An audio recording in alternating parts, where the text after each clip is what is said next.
Bonjour à toutes et à tous, voici l'analyse du SP500 et de l'euro-dollar pour le mercredi 29 octobre.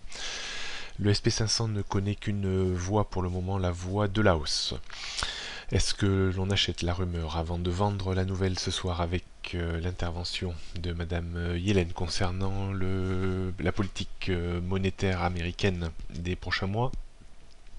Arrêt du quantitative easing, augmentation ou timing d'augmentation des taux d'intérêt, on en saura bien plus ce soir. Pour l'heure, il y a fort à parier que le marché parie sur une politique monétaire plutôt accommodante compte tenu de la reprise d'une vélocité relativement forte.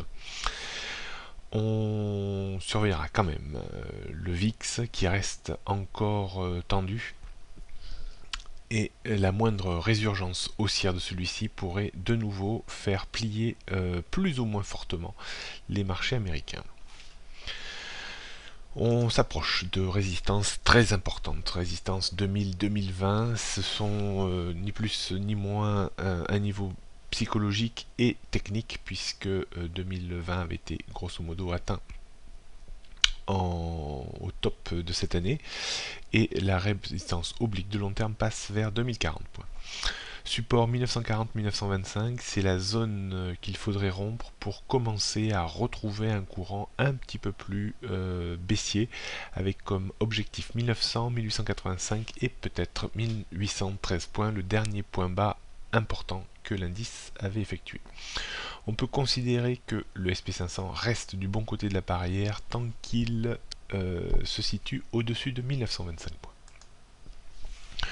L'euro-dollar maintenant dessine clairement une zone de congestion horizontale, clairement définie en orange sur le graphique entre 1,2610 disons et 1,2840.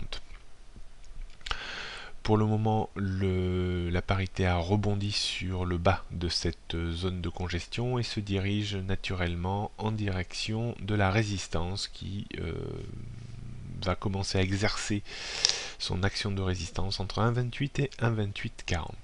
Fort à parier également que de forts mouvements sur l'échange soient à prévoir aux alentours des 19h heure française ce soir, donc vigilance et prudence.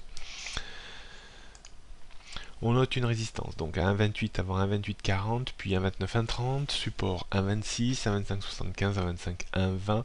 Tendance reste toujours baissière à moyen long terme, en dessous de 1,30.